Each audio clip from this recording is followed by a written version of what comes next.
Hey everyone, welcome back to my YouTube channel. My name is Meredith E. Phillips. I'm a writer, reader, and bunny mama, and today I'm going to be doing a little bit of a writing experiment. If you watched my video from 2 weeks ago on being in a creative rut, I've been kind of struggling to come up with what I consider to be interesting or helpful kinds of videos. And so this is another one of my attempts to do something a little bit different than what I usually do. And hopefully it'll be interesting to watch and you'll be able to take away a few helpful hints or a few ideas with you. So my idea for this video is to use word prompts and story genres in order to think up different story premises,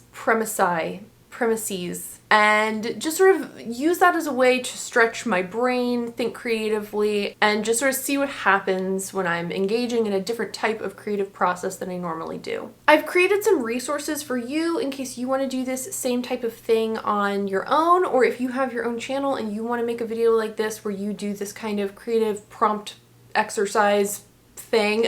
I'll link all of that stuff below, but my basic idea is this. A long time ago, I think it was the end of May 2020, I did a really short little video about how to create a story prompt for yourself. And I had this little bowl, I ended up with this little bowl of word cards. And if you want to watch that video, you can, I'll link that below as well. I have little words on a bunch of different cards like this. This is just old scrapbook paper. And I've cut out different words from magazines, put them on the little backing, and then put them all in this bowl. So what I'm going to do is I'm going to pick out 5 of these cards, 5 words, and I'm also going to pick 5 different story genres. And I'm going to try to use those same 5 words to create story premises for each of those different genres. Now, I've never done this before, so I don't know how successful I'll be, but we'll find out together. The resources I have for you below are going to be a couple different things depending on maybe how you might want to do this for yourself. These are all in the freebies section of my website. So there's a PDF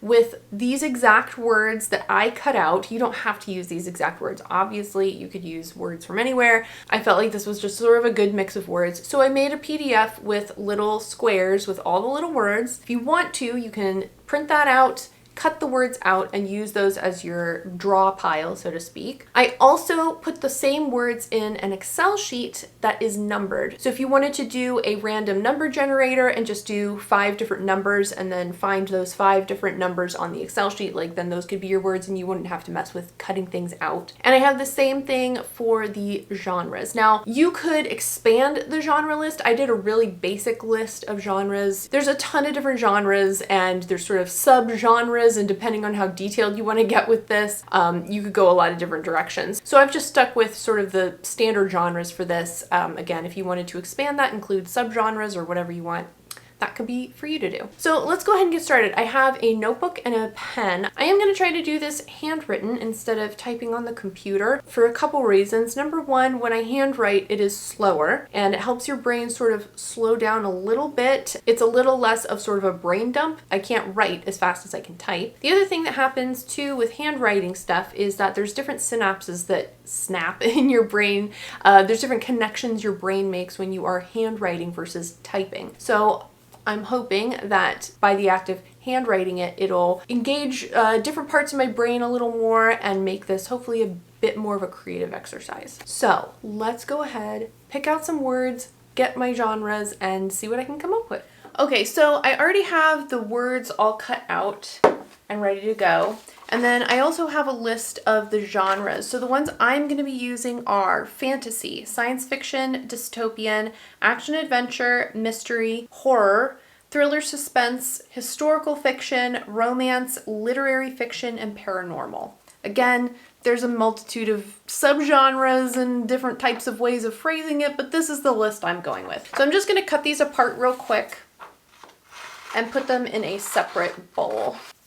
And then I'm just folding them in half and dumping them in a separate little bowl.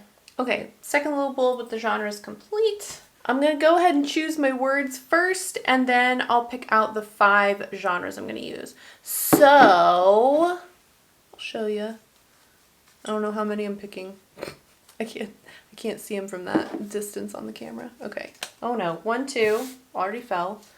3, 4, 5. So I have pulled reinvented, opinion, nature, green, and living. So I'm going to spread these out in front of me just so I can kind of see them and absorb them. Let them sink into my subconscious. And now I'm going to pick out the 5 genres I'm going to use for this. So let's see. 1, 2, 3, 4, 5. Is that 5? Oops, there's 5. Okay. So I've got action adventure, thriller suspense, science fiction, mystery, and literary fiction.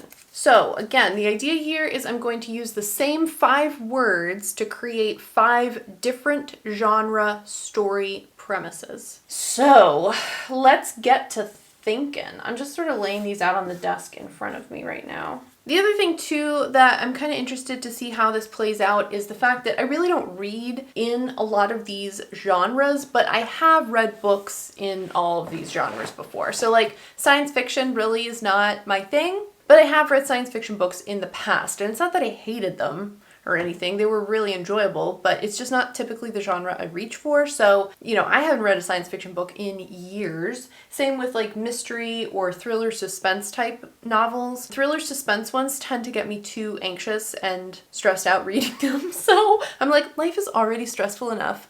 I don't need that in my relaxing reading time, you know what I mean? And same for like literary fiction. I think we've all read that because we've all been in school. Action adventure.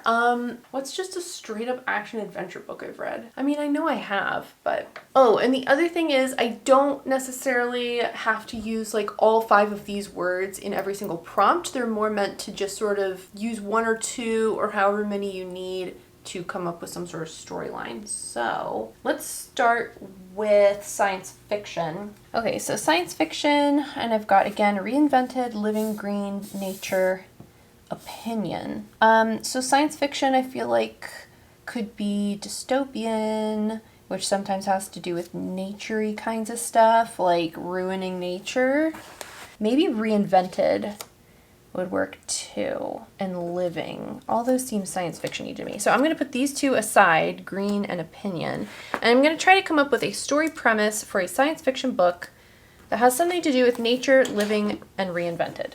Okay, so I'm thinking something about a crew on a spaceship getting thrown off course or thrown into another dimension, and they try to sort of reinvent a Earth-like nature environment using supplies they have on board. However, the planet that they crash land onto has a mysterious presence of some sort that is bent on destroying them? Question mark? Let's see. Is that too cliche? Okay, so a spaceship crew thrown into another dimension lands on an Earth-like planet and tries to reinvent the nature of their home planet to survive.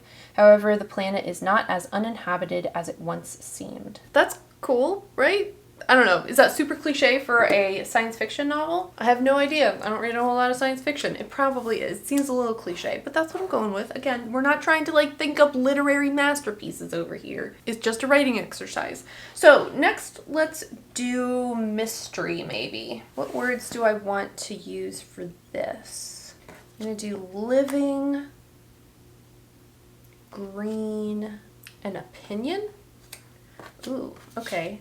Okay, so I'm thinking something about anonymous opinion pieces that are sent into a local newspaper. And in the opinion pieces, it gives clues, something about murders. Gives clues about who won't be living by the next morning. Maybe I won't use green. Or I could use green and say like something about a green like you're new, a green detective kind of thing.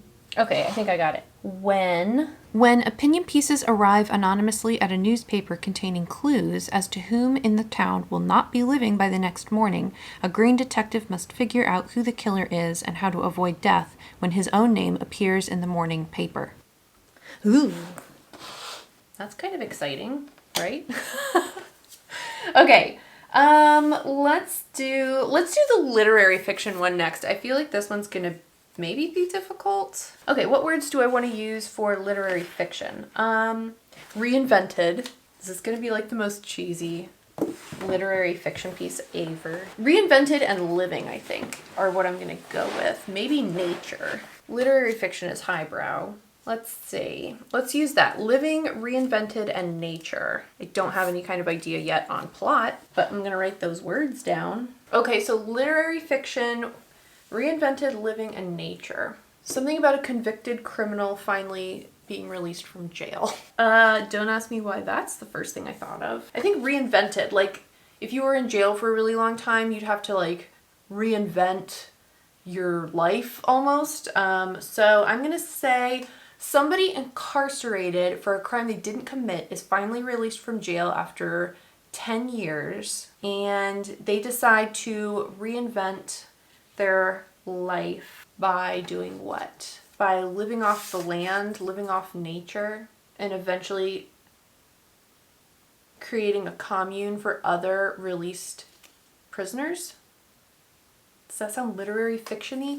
It'll be like super inspirational and stuff, where like people have to like find themselves. I feel like that's all literary fiction, is people finding themselves. Maybe that's wrong, but anyway. Okay, so a convicted criminal is released from jail after serving 10 years for a crime he didn't commit. He decides to live off the land in remote Montana, where he eventually creates a commune for other released prisoners.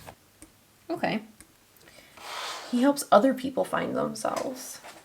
Cool. I don't think I'm going to be writing that one anytime soon, but there you go. Let's do thriller suspense next. Thriller suspense for me is really easy to get kind of convoluted with mystery, because I feel like there's usually some sort of mystery element, you know, that has to be solved. But I guess there's more of a suspense. There's the one I thought of for mystery, really more of a thriller suspense novel, because he has to figure out who the killer is before he get dead. I don't know. We'll leave it. Thriller suspense, something really mysterious and, something where there's a lot of like really high stakes. I don't even know what words I want to use for this. Maybe nature and living? Okay, I'm thinking that thriller suspense, I don't know if this is going to be too mystery or not. Well, I don't know. Okay, my idea is somebody wakes up and they're in the middle of the jungle. They don't know how they got there. They're just like stranded in the middle of the jungle. And there's a note pinned to their shirt that says their family is going to be killed unless they can find their way out of the forest or out of the jungle in a certain period of time. Is that too like dangerous game? But why would somebody do that? Is that super suspenseful? I don't know if that's suspense. I guess let's think like Hitchcock. Thriller suspense a la Hitchcock. What would I do for that? This one's hard. Thriller suspense. Thriller suspense. Thriller suspense. Thriller suspense. Thriller suspense. Thriller suspense. Thriller suspense. I think the other idea is too much the Dangerous Game vibes. I have like no ideas right now. Oh wait. A serial killer has moved in next door to the main character, and the main character figures out that it's a serial killer, and what can happen from there? Why wouldn't he just go to the police? Why can he not go to the police? I'm really struggling. This one's hard. I think I'm gonna skip thriller suspense for a minute and go on to action adventure. For action adventure, I'm going to pick, I want something where there's like action adventure. Ooh, I could use like treasure hunting. I did have a long time ago, I had a great idea for a grave robber story, but I didn't know what else to do with it aside from the fact that he's a grave robber. Action adventure. What could happen in an action adventure grave robbing book? I don't know if any of these words go with that. What words am I going to use? Maybe let's try living, opinion, and green. No clue what the story's going to be. Something about a jade green statue. Ooh, okay. A man with an aversion to change and people finds a green jade figurine on his doorstep one day. In order to return to his normal life, he must return the item to its rightful owner and avoid the treasure hunters trying to track him and the figurine down. Does that sound decent? I don't know. I don't know if that one's as strong, but that's okay. All right, back to thriller suspense. This thriller suspense one is really hard. It has to be some sort of mystery, right? Is there any thriller suspense novels that aren't also mysteries? So what mystery with like super high stakes could I do? We're gonna make the main character an FBI agent. That'll help. They're always in thriller suspense. Oh, maybe I can use my green jungle idea. Okay, I think I'm gonna use green and nature for this one. An FBI agent who uncovers a plot to assassinate the president finds himself broken and bloodied in the middle of a jungle, left for dead. He has to find his way out of the jungle and get back to civilization so he can stop the assassination attempt. And the jungle is green and it's nature. I don't know if that works, but we'll write it down. An FBI agent who uncovers a plot to assassinate the president finds himself bloodied, broken, and left for dead in the middle of a green, nature-filled jungle. He must find a way out before he succumbs to his injuries and the deadly nature around him to stop the assassination. Okay. Ta-da! Okay, so that's it. Those are my 5 stories I came up with. I don't know if they're great ideas, but they are ideas. And this was fun. I mean, trying to stretch yourself into, especially into genres that I don't normally think about or read or do anything with. So again, I will link below the resources that I've put on my website. And if you do this, I'd love to see a video on it. Definitely let me know if you decide to do a video like this, or if you try it out and you just want to post a comment telling me how it went. Let me know. I'll be super interested if this looked fun to anyone else. I had a good time. It's kind of just a fun little creative exercise for yourself, right? If you liked this video, give it a thumbs up. And if you haven't already, make sure you click the subscribe button. I post videos on Tuesdays and Fridays. You can find me over on Instagram at Meredith Phillips Writes, and you can check out my website at meredithphillips.com to get these resources and to sign up for my newsletter. Thank you so much for watching, and I'll see you next time. Bye! The land, in remote Montana, but he's not the Unabomber. It's a good guy, but he's angry at being in jail for so long. In remote Montana,